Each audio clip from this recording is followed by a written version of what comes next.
Okay, let's turn to the matter of communication on the part of council with the public.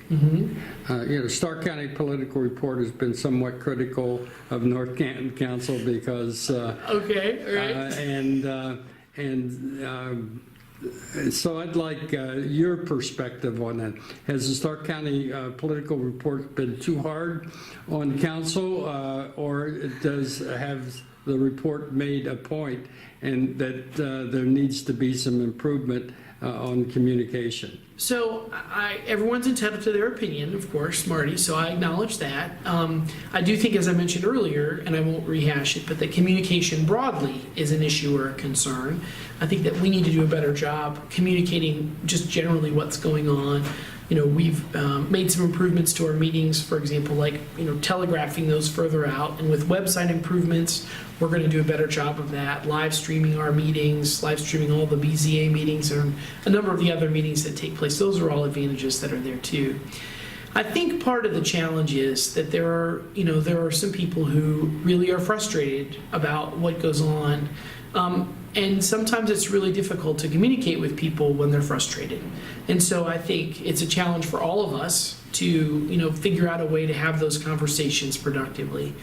I really worry that in our current political climate broadly, not just in North Canton, but everywhere, that it's a lot harder to have a productive political discussion about anything, And so I think we fall into the same trap that everybody else does, where people tend to take things a little too personally. They're less willing to engage on some of those things. I don't mind engaging, and I'm always happy to talk to people about those things. Well, along that line, on Monday night there was an incident where one of North Canton's well-known civic activists hollered out at the end of a work session. In fact, I think the meeting had already adjourned.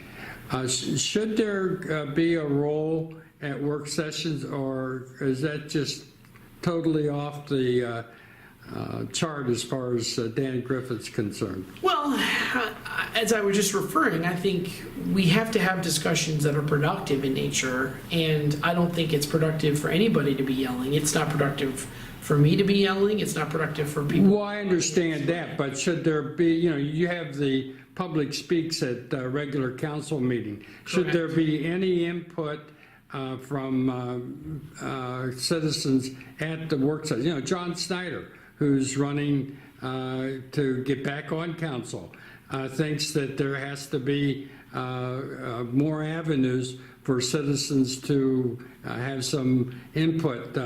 Where do you stand specifically on work sessions? No, I think that part of the risk that you run at a work session, let me say, I'm all for public input. People often call me, which is wonderful. They often email me, and I hope that I am very responsive to what they, to the concerns that people raise.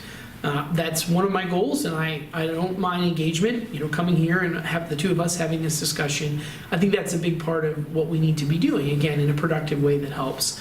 Part of the challenge with a work session is people are bringing raw, unformed ideas.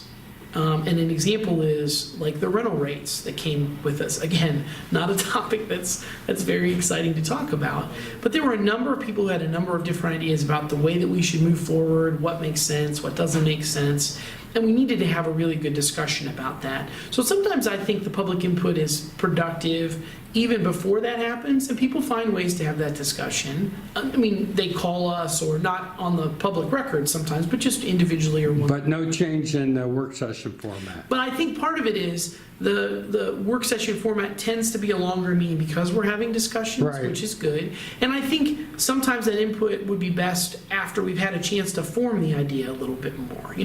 Let's before we listen to suggestions and ideas or criticisms of the ideas, let's kind of get them formed so far. You can't criticize the way a cake is going to taste before it's at least baked. You know what I mean? Once it's baked, then that makes sense to say, all right, let's move forward. And I also think the important piece there that to note is that once we've formed an idea, that we've been willing to change it based upon the input that's there. And we've demonstrated that a number of times as a group. And Fieldcrest, as you just noted, is an excellent example of that. We got a pretty baked cake from the Planning Commission. They looked at it many times. And yet, we're still looking at it again, listening to public input, and we'll probably change it. I'm certain that we will change it some because of the input that's provided. So as long as you're willing to listen and we're willing to do it, we've passed a lot less. You've been critical in the past, as have a number of others, about the number of times that we've used emergency legislation. Well, it's been significantly lower. The percentage of times that we've used emergency legislation during the last 2 years in particular has And that probably was the result of citizen activists keep making that point to council. They've been helpful. Yes. Yeah, no, I think that input was helpful. I think a number of us felt that it was helpful to provide for additional input. So that's another example of where, with input, we've made some changes, and they're good changes. They were good suggestions.